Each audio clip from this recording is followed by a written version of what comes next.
Hi! Welcome! So, this is my first Facebook Live. I'm Anjelica Malone, and we're going to be chatting about breastfeeding, motherhood, pursuing your passions, all that kind of stuff right now. I don't know how to see if people are actually here, so if somebody could send like a little message or a quote or something down to let me know, then I think I'll be able to see if you're actually here, and then I'll also be able to answer questions from you guys. So you can do that now. Let me check and see. I have it turned horizontally. I don't know if I turn it vertically.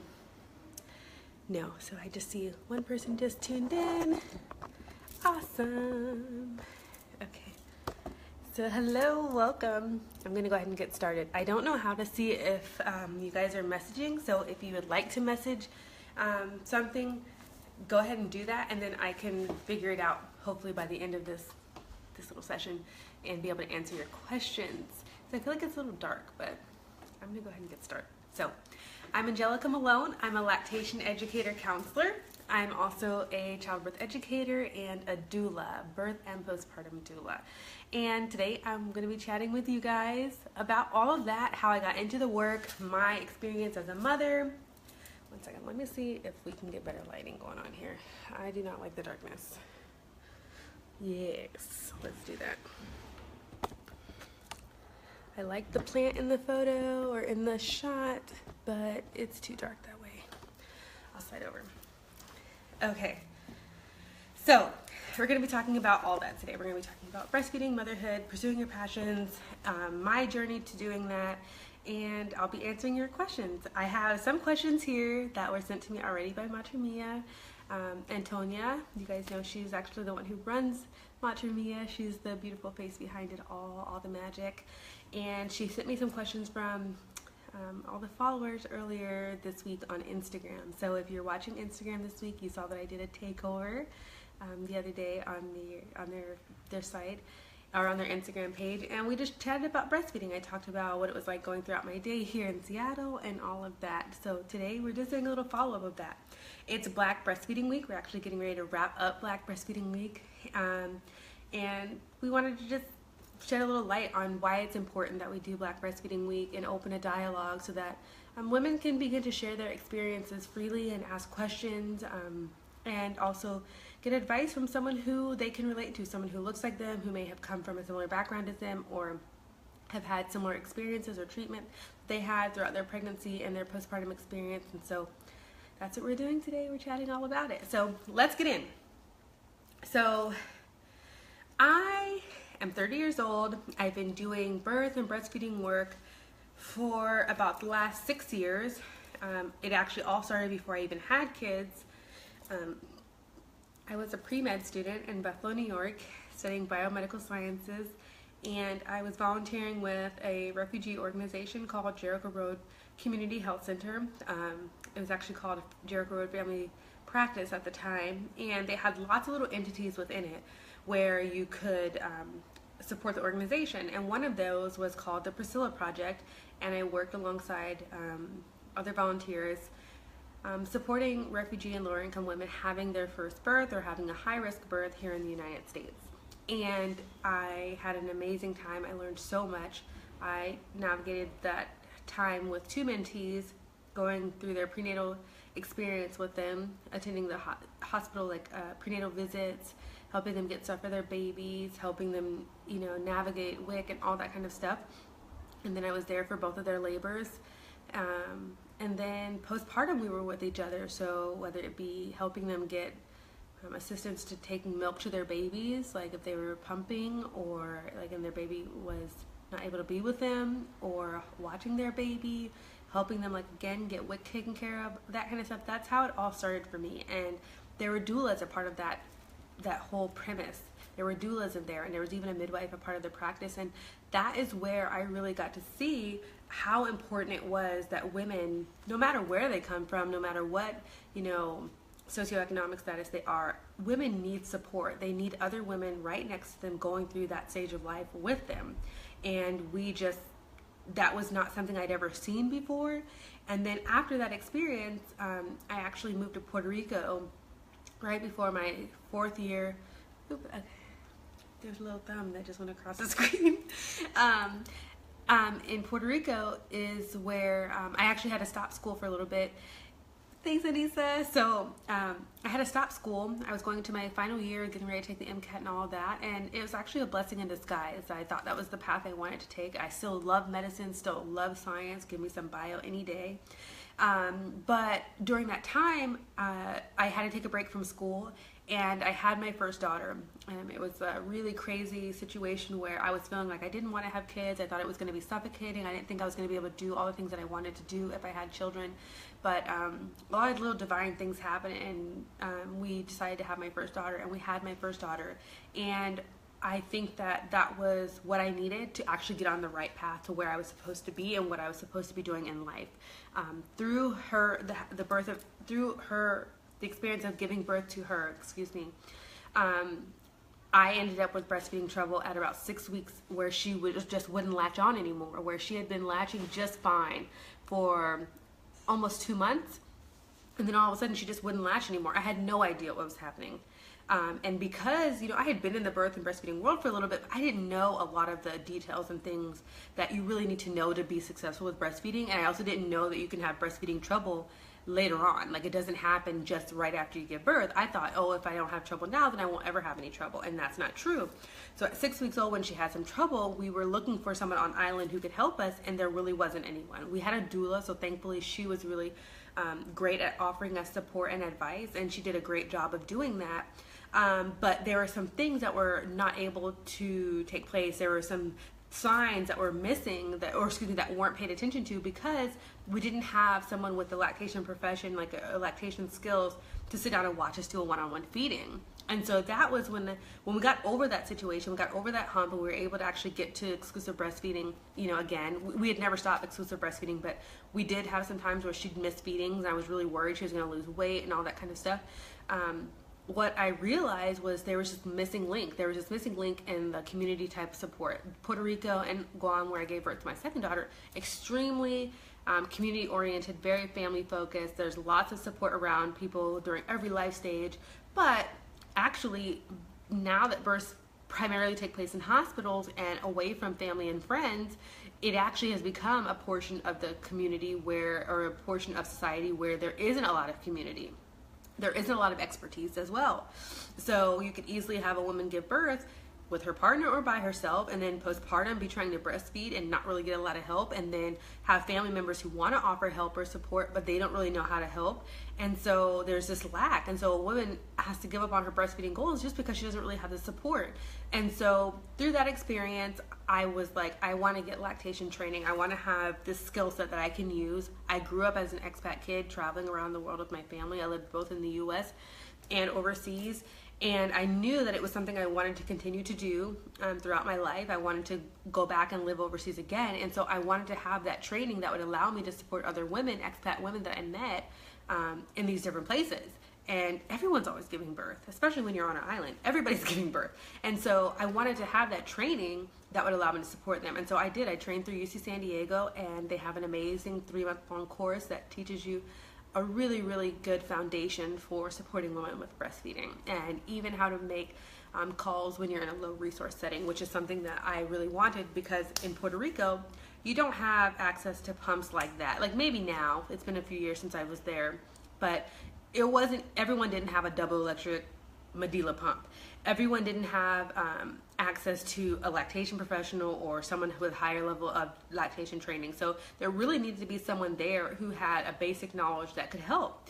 And so I really love that training and how it really emphasized how you could support women in a low resource setting. So I did that, and almost immediately while I was in the training, people began to ask me for help and assistance with breastfeeding. So I was doing home visits still while I was finishing up my training, and then by the time I finished, same thing. I was going to visit moms. I was getting phone calls from people. I would visit the local La Leche League, and the women would be sitting there listening to a La Leche League talk and have trouble, and then literally I would be there trying to offer them assistance, because I realized a lot of these get-togethers and groups for breastfeeding are very focused on whatever the talk is about or on socialization, and there could be a mom sitting in that talk suffering, literally right there, needing help with breastfeeding, and she's got to either wait to the end of the talk, or there's never really any dedicated time to help her one-on-one.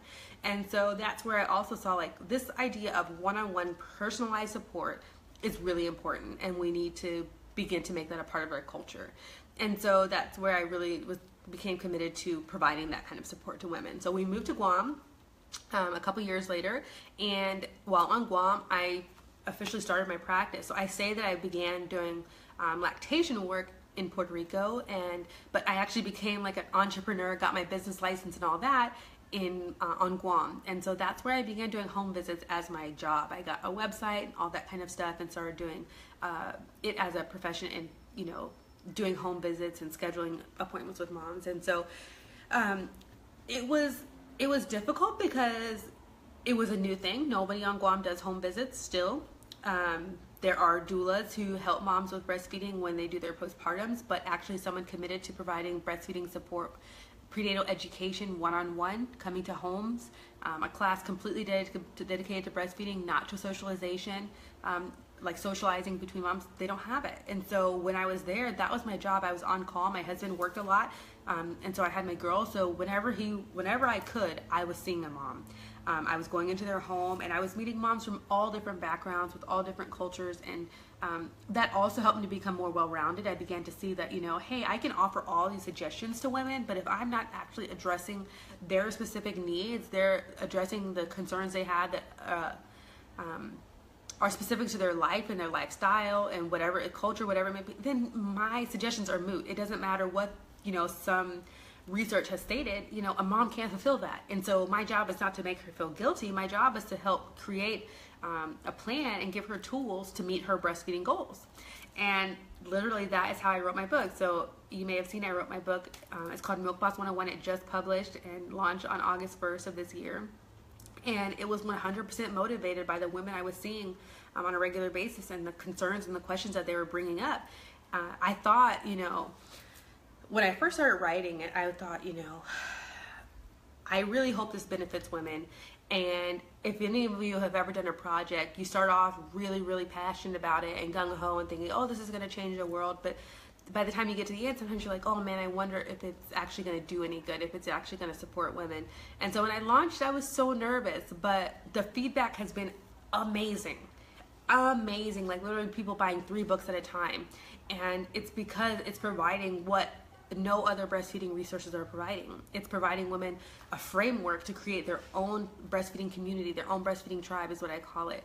And that is going to look different for every woman where you live, depending on if you live in a big city, a little city, if you live near family, if you live overseas, all of that. If you have specific cultural concerns or specific cultural needs that you want to fulfill, that is all dependent upon that specific woman. And so it's a framework that I provide in the book. I talk about creating your own breastfeeding goals. That's the other thing. We only listen to what all the recommendations are telling us about breastfeeding. We never have a chance as women to just evaluate, like, hey, why is it that I want to do that? Is it something I want to do? Is it something I can even do with my life, with the type of support that I have, the job that I have, all of that? And so in the book, we go through all of that on top of how to plan for postpartum, because that's the thing that nobody ever talks to you about either. They talk to you about all of the breastfeeding recommendations and the things that you should do, but they don't ever tell you what it's going to actually be like when you get home. How are you going to have a conversation with your partner? How are you going to have a conversation with your mother-in-law? How are you going to have a conversation with your boss? All of that. And we go in there. We go in with that. And it's not a directive on how you should do it, but it gives you an idea of how you can navigate it more easily and allow it to be a more seamless process from pregnancy through birth and postpartum. There was something else I was going to say. Oh, and then we also I have a self-care section in the back. I keep saying we. It's just me. It's just me. But in the back, there's a self-care section, and we talk about how you can fulfill your desires as a mother, but also stay connected to your soul and passion, because that's the other thing. Women are like, I love breastfeeding, I want to do it, but I feel tied down to it, or I feel like I can't ever go anywhere, I can't have a drink. And we're going to talk about all that today in this live chat. And so in the book, we talk about that. Like, what do you need to do to stay connected to your soul, stay connected to your passions? What is it that you need to do to get the support that you need so that you can do the things that you want to do? So yeah, we do that. We talk about that in the book. And yeah, so that just all came from the experiences I had working with moms in Puerto Rico and Guam. And even now that I'm here in Seattle, that's where I live now. We just moved here 4 months ago, so I'm still brand new to the mainland. Forgive me, I am not very tech savvy. I am still learning. Like literally on Guam, there are most places that you go and they only take cash. They do not take cards. So here, when I went places and they were looking at me when I would hand them my card, and they'd be like, down there, like I'm still getting used to all of it. I'm getting used to just a lot of things. So I'm new. Be patient with me as I navigate this new space. But even here in Seattle, as I began meeting moms have the same struggles. Moms have the same concerns. Yeah, there are some things that are different, but generally speaking, women are looking for how they can get support that would meet them where they are. How can you help me to reach my goals with this lifestyle that I have, And so that's my job, that's my role. And I also saw that there was a need for comprehensive support. So though I was always in the birth space to begin with in Buffalo, and then I was in the breastfeeding space in Puerto Rico and Guam, what I realized is that there was a disconnect. There was like this, okay, I have my person who gives me childbirth education class. I have the person who attends birth with me, my doula. I have the lactation person that comes to visit me or I go see in the hospital. But there is no continuity. And then of course she has her provider, whoever delivers her baby, the doctor or the midwife, but there's like no continuity. So she was seeing new people for everything and having to re-explain herself, having to get, see if this person fit her lifestyle and her personality and if they vibe together. So I was like, you know what? What I would have loved is if I could have found one person, and we did. When we had our doula in Puerto Rico, she did provide our childbirth education class and doula services. But it was so nice to have her there for this extended period of time and kind of just be our woman in our world, in our space, providing for us, And so what I decided recently, and I completed all my trainings and everything, and I do this now, is I have a childbirth education training. I have training as a doula and postpartum doula, and then also my lactation support. And so I've combined that into one to actually provide like coaching to women so that women are not feeling like, just this person has told me what I should do for birth or what I should do for breastfeeding. This person has actually come alongside me and provided me with support to go with it. They provided me the tools to go with it. And she's not going to be gone. She's going to be with me throughout this whole experience. And so that's what I do. So I meet my clients prenatally and I meet their partner. My goal is to meet their family, especially if this is the family that's going to be there after the baby comes, I need to know who these people are. They need to know who I am. They don't want to just think there's this random lady who, Jessica told me is going to be their doula and she's going to be here postpartum, but I've never met her, Like I want the family to feel comfortable with me as well, and the family to feel comfortable asking questions. You have so many times where the moms are like, I want to be a part of the experience, I want to help, but I didn't breastfeed, or I didn't have a natural birth, or I didn't have a C-section, so I don't know what to do. And so that's my role, is coming in to help the whole family, to help everyone to feel like this is something that they are a part of, and to bring back that community. You'll see on my website, it says a global tribe of mamas, makers, one delicious world changers, and that's to bring together everyone, to bring together community again, to bring together that tight-knit support that women actually need. We need each other, we need our family, we need community, we need all of these things. We can't navigate life on our own. So that is that, and that is me and where I come from. And when I provide you with advice during this time, that's where it's coming from. That's my education background, that's my my work background, that's where I get my context for things. I also didn't mention to you, all before that, before I went to college, I was in the military for 6 years and I was a corpsman, so it comes from a little bit of that as well, mixed in there, just my familiarity with being in the medical space and emergency medicine and that kind of stuff. So that is me. I'm going to jump into the questions now. Anissa and anyone else watching, if I'm saying your name wrong, maybe you can put it out phonetically, but Anissa. But either way, if you guys have questions, please tell me your questions and I'll answer them. I'm going to start going through the ones that I already received though first. So the first one is, how do you keep milk production up if your feedings and pump breast milk aren't enough for your baby? So what I would say is, if you're having to supplement, I would first make sure that you're supplementing because a professional has told you to supplement, not because you just believe that your baby's not getting enough milk. There are a lot of things. Okay, thank you, Anissa. There are a lot of things that can make you think that your baby's not getting enough milk, and they totally are. So that's the very first thing. And a lot of women kind of self-prescribe their baby needing supplementation. So the first thing is, if at all you're curious and you're concerned that your baby's not getting enough milk, make sure that you talk to a professional so they can let you know. Because if so, they can help you to figure out the right amount to supplement to your baby so that you don't sabotage breastfeeding. Because that's what actually can happen, is as you begin to supplement, the baby doesn't want to feed at the breast, and then your body stops making enough milk. So if you've been told to supplement, and you're being watched, that person should not tell you to supplement and you never see them again. That is a recipe for not being able to breastfeed anymore. Because usually the goal with supplementation is to get back to exclusive breastfeeding if that's the mom's desire. So making sure that you have a timeline for how long you're supposed to supplement. If there's a goal weight that you're trying to get the baby to, be paying attention to that.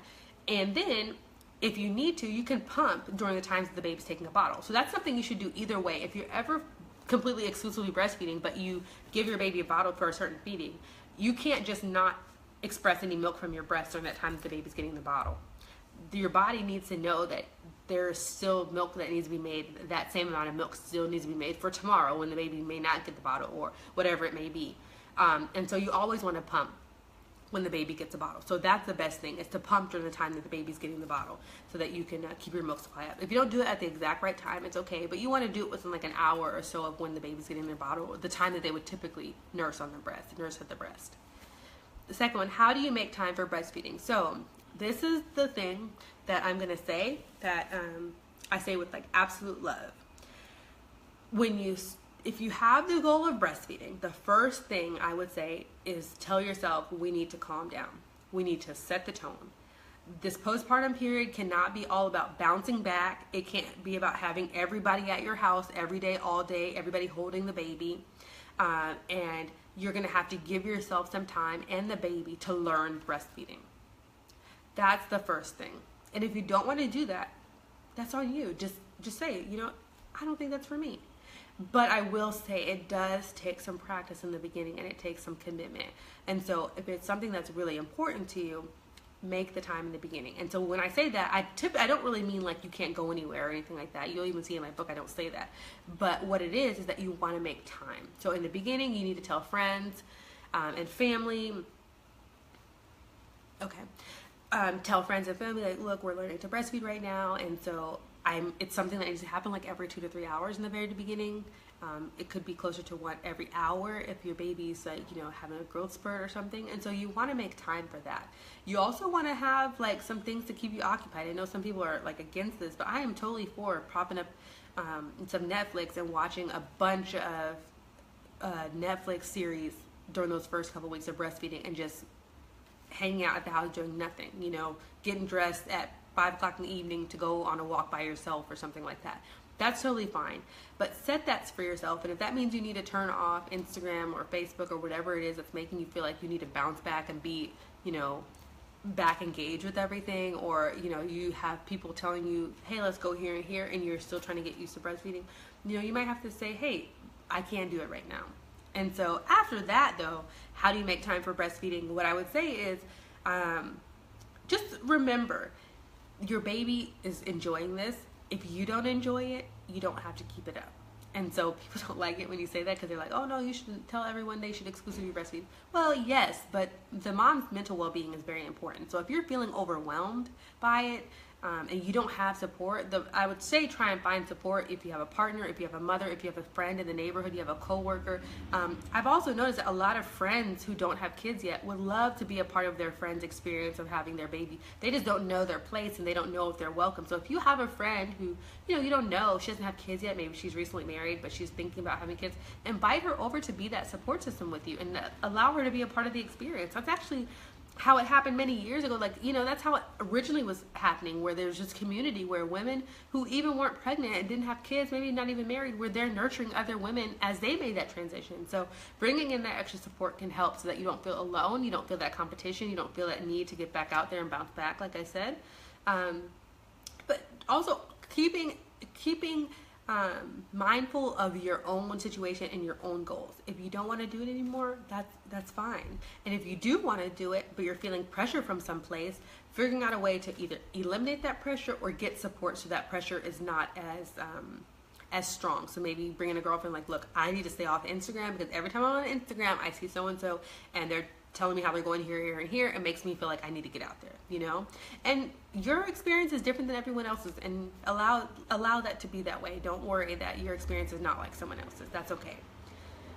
The next one, touch on travel requirements with pumping and traveling and all that and breastfeeding. So the first thing I'll talk about is traveling without your baby. Well, that's really the main thing. We're going to talk about traveling without your baby if you're pumping milk and stuff like that.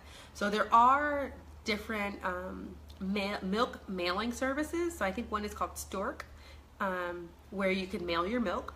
You can also travel with milk. They don't typically, I don't remember what the ounce restriction is, but it's also, I think, dependent upon the airline. And it's typically considered like children's food. So like their children are allowed to travel with food and snacks and all of that. And they kind of consider it all within the same thing. The best thing though is to call the airline first to find out their specific requirements. And then also you may have to allow them to test a little bit of the milk. So I think what happens is they may take like a little strip and they dip it in. But what I've been hearing most recently is really they just test the mom's fingers. I don't really understand how that works, but they typically don't bother it if you say it's breast milk. But again, call the airline beforehand. Now, as far as actually pumping while you're traveling, one, you want to make sure that you have a converter or some kind of device that will allow you to plug your pump in at like the layover spot. So for example, I flew from Guam to Korea to Bali, and I forgot my converter. So I had to depend upon the batteries, but the batteries were not meant to allow me to pump multiple times a day. So I get to the Korean airport and my pump is not working well. It's like no suction because it's not very strong. So what I would say is find out your layover spot and make sure you have a converter or some kind of plug-in for that, because there might be a place in the airport that allows you to plug in like an American plug, but it may not be in a private place that you want to pump. So if there's a pumping room or a place that you can sit privately, there may not be a converter in there or like an outlet for an American plug. So you want to make sure that you have the correct one. Someone said they use a manual pump for traveling. You could use a manual pump for traveling. The only thing is if you use a manual pumps are not meant for pumping multiple times a day. So if you're away from your baby and you're pumping every 2 to 3 hours, a manual pump does not have the proper suction and stimulation that you need to keep your supply up the whole time you're gone without your baby. And so it can also take you a little bit longer. So if you're on vacation or you're doing business stuff, you wanting to pump and get out of there. You're wanting to pump within like 20 minutes and get it done with. And a manual pump can just take a little bit longer. But it's also what you feel comfortable with. If you're not rushed and you know you're only pumping once or twice a day, your baby's much older, a manual pump might be just fine. But bring a converter is a really good idea. Converter for both the layover spot and the place that you're going to actually be staying. Bringing batteries, lots of batteries. I don't know how they feel about going through with, I think you might have to check them, but have the converter with you, have at least a set of batteries in the pump itself is really, really good. So make sure that you're bringing that when you travel. Bringing a video of your baby or some cloth or something with your baby's scent on it is very important. That allows your body to be stimulated and have the milk ejection reflex happen. Which is what lets down the milk in your breast. It helps that to happen, which can be hard when you're not there with your baby. You're kind of in a sterile space, you know, in a whole new environment trying to produce milk, and you're like, is somebody going to come in? You know, I haven't been around my baby in days. So it's very important that you can do things to kind of stimulate your body to like let down the milk. So that is that. Do you have any other questions, guys, on traveling and breastfeeding or pumping?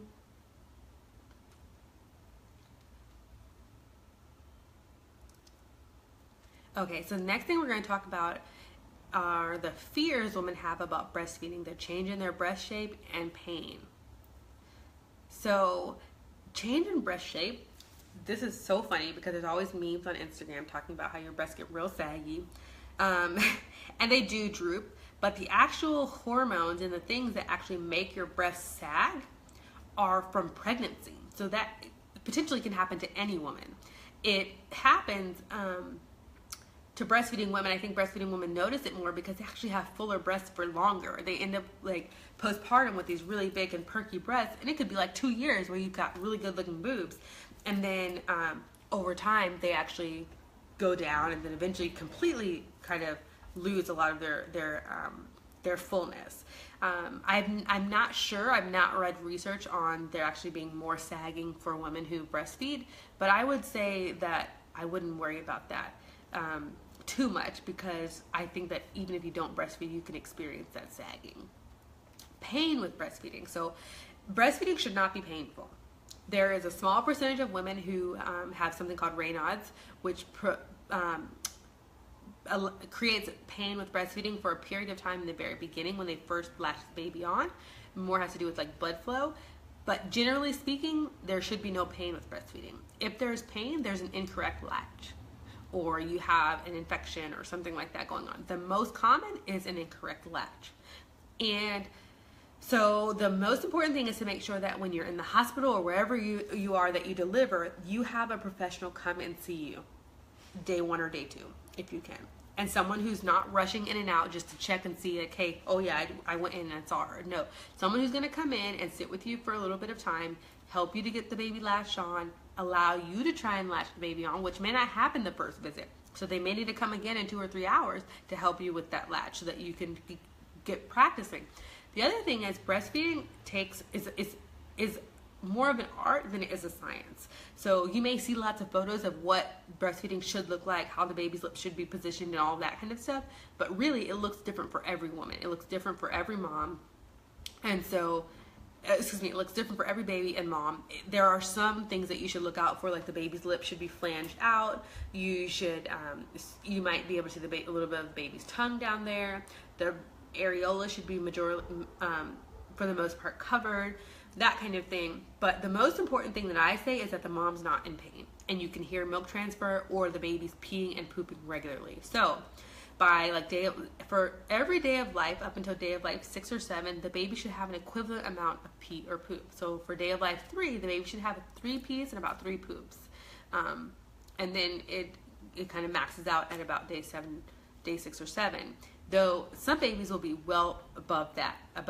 But that's what you want to pay attention to, whether or not you're in pain and whether or not the baby's actually getting the milk, which is something you'll see through pees and poops. All right, the next thing, pump and dump logistics. So I say no to pump and dump. This is the thing. Just like alcohol doesn't stay in your bloodstream, alcohol does not stay in your milk. Your breasts are not a reservoir. It's just like your bloodstream. Milk and the things within it flow in and out. So if you drink a glass of wine, you should give your body about an hour and a half after that glass of wine to release the alcohol from in the milk. That milk is still good in there. You can pump it out now and use it. So if you're planning on going out, one of the best things I say is to plan for it that week. So if you know you're going out on Friday, you're going to be gone from like 10 at night to midnight. So that's like 2 hours, and your baby, say, would feed once or twice, maybe right when you leave or right when you get back, something like that. You would want to plan for a couple of times during the week, especially in the morning when you tend to have more milk, pump. And that allows you to have a bottle that somebody can feed the baby on Friday when you go out. Now, if it's last minute and you don't have a chance to do that, what you'd want to do is feed the baby right before you leave. As soon as you get to that place, go ahead and have your drink so that the baby, so that your body's already processing the alcohol. So if you're gonna have 1 or 2 drinks, go ahead and have that right off the bat, and then allow your body the 2 hours or 3 hours to get that alcohol out of your system. And by the time you get back home, it's fine. So that's actually how you do it. There's no need to pump and dump. You would have to have had a lot of alcohol where you don't have enough time between the 2 feedings to do it. Do you know what I mean? Also, if you're going to drink a glass of alcohol, or drink a glass of wine in the evening, it's best to go ahead and start feeding your baby. While you guys are finishing up that feeding, you're almost done, go ahead and get your glass of wine and go ahead and start drinking your wine. That way, it's not even in your breast. By the time you start drinking the wine, the baby's almost done the feeding, and now it's starting to get into your blood system, or your bloodstream, and never gets to the baby. All right, next question. We talked about latch. So latch is mainly, the question says, what are common latch issues to be aware of? So the common latch issues are, so it's really about positioning, which affects latch. So when you go to position your baby, I want to go get my little baby and show you.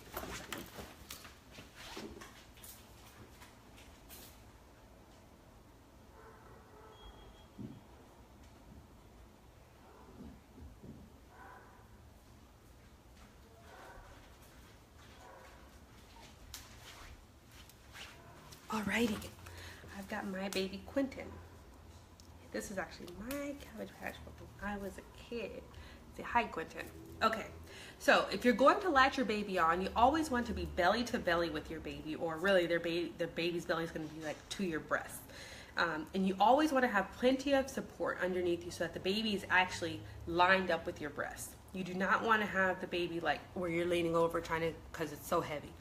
So getting pillows, it really doesn't matter what kind of pillow you have. You don't need any specific type of breastfeeding pillow. Those are nice, but not necessary, and usually they don't work all on their own. You still need pillows, and you still need sheets or some kind of something to put underneath to provide support. So getting that support so that the baby's up at your nipple level. Then you want baby chest to your breast, and your hands are going to go behind the baby, right about where their ears are, and here, and then you're going to have another hand here, turning the baby this way. Then, if you're feeding on this breast, you'd want to bring your hand underneath your breast, not on the side, squeezing it this way, because if you think about it, Quentin's mouth is like this. The baby's mouth is like this. So when it comes down like this, you want to be compressing your breast this way, so that when he's opening his mouth, it's going on in the most easy way possible. A lot of women don't even think about it, and they're just like, eh. And then you got the baby's mouth coming on like this, or they're squeezing like this, and you got the baby's mouth coming on here, and it's like eating a sandwich like this. So bringing the baby nipple to your breast, nipple to nose, making sure you have enough support. So I would definitely need something else under here, a thick quilt or blanket or something like that. Be holding the baby's head like this, holding my breast underneath here, and then I would want to kind of lift baby's head back just slightly, but they're going to probably do it on their own and open their mouth. And that's how you're going to actually get the baby on. So you have to wait. You have to be very patient. The baby's going to open its mouth many times, but you want to make sure that you open it, the baby's mouth is open nice and wide before you try and latch. Because if you wait and just do it when it's just like this, you're actually going to have the baby latch on, and it's more going to be like nipple feeding. And we don't want to do nipple feeding. We want to do actual latching onto the breast and areola breastfeeding. And so if you think about the darker part of your breast, the areola portion, you're going to want the baby to consume as much of that as possible. You're not choking the baby. Your nipple is meant to be like in the middle of the baby's mouth, expressing the milk to the back of the throat. That's what you want. So we're going to compress, wait for the baby, and we always only move baby. Mama never moves. Mom always keeps her back relaxed, her shoulders down. Baby needs to come to the mama. So if we need more stuff, we bring everything up so the baby's to the mama. Hold the breast, hold baby, allow the baby to open its mouth. Maybe we need to turn the baby's head a little bit, stimulate them a bit. Once they open their mouth, you're going to go back a little bit and on. So if this is, if this is the breast and this is baby and he's like trying to open his mouth like, ah, you're going to bring him on and kind of close it shut on the top. So he'll have his mouth open like this. Ah, and you kind of bring the bottom jaw on, and then you close it just like that. And you begin the feeding. That's how it is. Now, it can take many times to latch the baby on in the beginning. In the first couple of weeks, literally it could take 5 to 10 times where you have to take the baby off. That's not abnormal. That's something that happens. I see that so many times where the baby just doesn't open its mouth wide enough and the mom's in pain, or we're not getting enough of the breast tissue in the baby's mouth, and so we're probably not going to get very good stimulation of the breast tissue, which means the baby's not going to get a lot of milk, because the right latch allows for the right compression to get enough milk out, and that stimulates your body to make more milk. If you don't have a correct latch, which I see a lot of women do, and they're just like, I'm just going to grit through the pain, I'm just going to grit through the pain. Well, as you're gritting through the pain, which means the baby's on incorrectly, your breasts are not getting the proper stimulation to give the baby the milk, and so your body's going to begin to produce less milk. So each feeding is going to get worse, because now the baby's going to be like, I'm not getting enough milk. And so they're getting frustrated at the breast. You're getting frustrated because your nipples and breasts already hurt, and your body's not producing enough milk. Eventually you're going to take the baby to the pediatrician, and the pediatrician's going to say, the baby's not gaining weight. So it's very important that day 1, day 2, that first week postpartum, you have someone come and help you and get that latch right. It's not just about gritting through the pain. There should not be pain with breastfeeding. And gritting through the pain, like I said, can actually result in not producing enough milk, because your body's not actually expressing enough milk to continue to produce more milk. And every time you leave milk in your breast, like a significant amount of milk in your breast at a feeding, your body thinks, oh, we didn't need to make that much more milk, so we're gonna make less next time. So that's why it's very important to get the latch right. Next, so that addressed, the next question was about how to breastfeed painlessly. So we addressed that. And then address some concerns for single moms. So like I said, you'll really want support. I always tell my clients that breastfeeding is a two-person job in the very beginning, and that is the truth. You need two people. It's very hard to take a wiggly little baby and get them to hold on and, you know, get them at the right spot and lean back and hold your breast right and wait till they open their mouth, and then they start crying, and then you start getting sweaty. It's very hard to do that all on your own. So what I recommend prenatally, find a friend, find a coworker, find someone who could possibly journey along with you. It may be somebody that you meet throughout your pregnancy. It could be another single mom. Maybe you guys could do a back and forth with one another. Maybe she just gave birth, and so she can come over with her baby and you guys can kind of do it together, tag team. But you want to just kind of search wherever. And again, we're trying to bring in that community. We're trying to bring back that tribe. So you really want to try and harness that as much as you can. Now, if you're not and you cannot do it with any help, maybe you can try side lying. So side lying is a little more difficult when you have a very small newborn baby. But side lying is a way of feeding where you lay on your side and there's not as much to handle. The baby's laying down, you're laying down.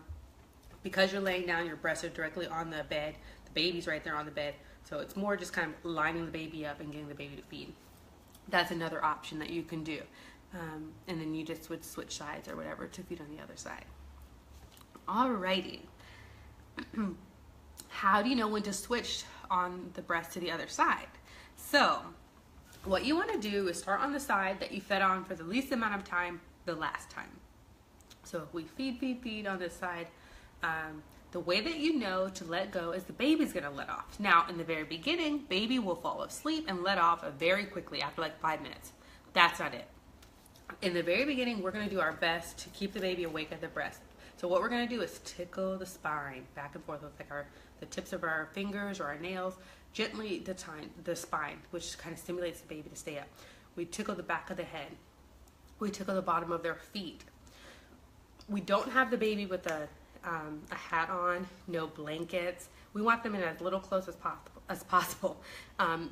Quite possibly just a diaper, because we want the baby to be cool. If the baby's really warm, if you're in a very warm room, the baby will not calm down a lot of times and feed, or they'll completely just go to sleep at the breast. So you want them to stay stimulated and awake. So going throughout the feeding, rubbing the baby, tickling their head is very important to keep them awake.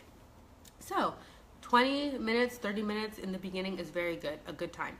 And the baby may come off, but anytime the baby comes off, try latching them one more time.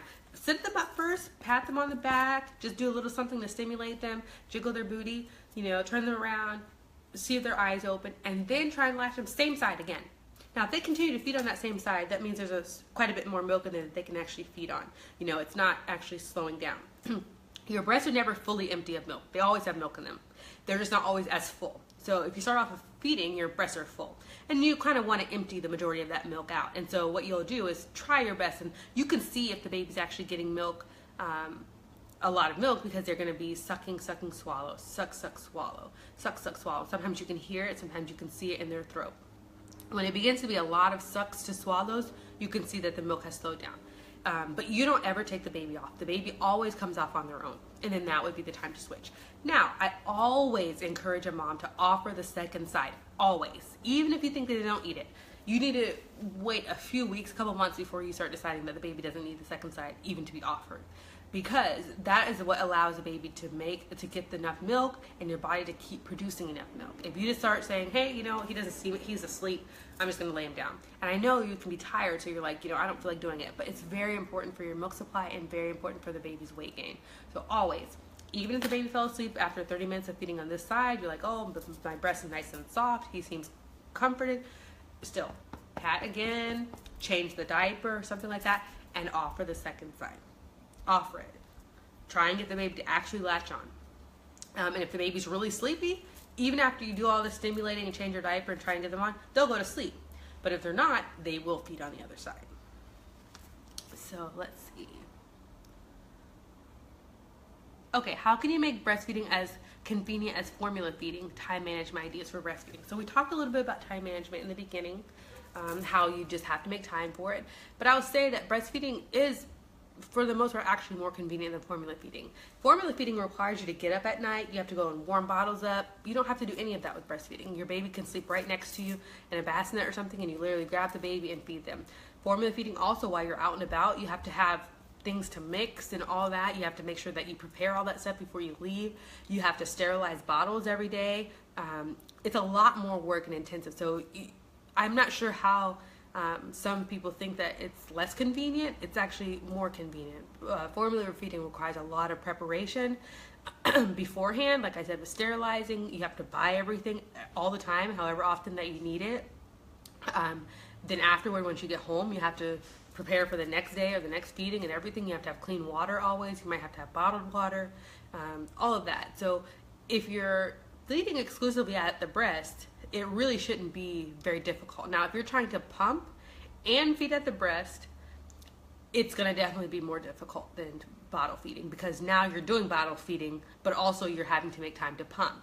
And actually twice, because like I said in the beginning, every time you feed your baby a bottle instead of feeding them at the breast, even if you pumped that milk like 2 days ago, if today at noon your baby typically feeds at the breast, but you fed them a bottle that you pumped from a couple days ago, your breasts have milk in there thinking that the baby's going to feed at noon. So you have to pump that milk.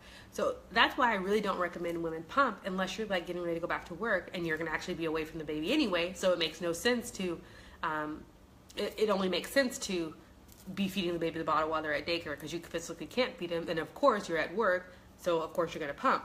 But if you're with your baby, it's way quicker to just feed them at the breast. And a lot of times, people who are feeding babies a bottle, who are used to feeding formula babies, will feed babies breast milk like they feed a baby formula, which is just lay them there, hold the bottle, and let it drain into their mouth. That's not what we do for breastfed babies. Breastfed babies should be set up just slightly like this. The bottle should be introduced to their mouth and allow the baby to bring the bottle into their own mouth and to suck. And we want to use a slow flow or an infant newborn nipple, because we don't want milk just pouring into their mouth. That does not do anything for the jaw. The baby just literally is opening their mouth and it pours in there. And even with the slow flow ones, the baby is just getting milk in their mouth. So I really recommend feeding at the breast as often as you can. Feeding at the breast as often as you can, and just doing it like that. And if you have a special occasion where you need to go out or something like that, of course, pump your milk. But it can be more difficult to try and pump and do breastfeeding, you know?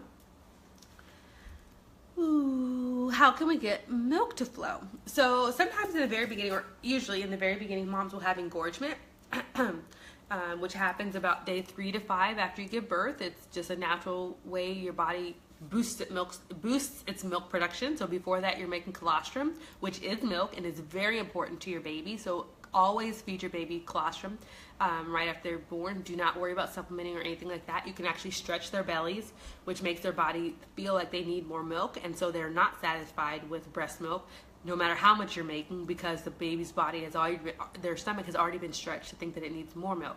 It has nothing to do with nutritional need. It has to do with the satiation, the feeling of being full. So once your milk comes in, sometimes you can experience engorgement. Having a hot rag that you place on it or going into the shower before you feed can help to relieve some of the pressure. You can squeeze out some of the milk, do some massage, that kind of thing, and then feed the baby on your breast, and it should make it easier. So are there any more questions? That was the last one of the questions I had from before. I would love to answer more questions from you guys.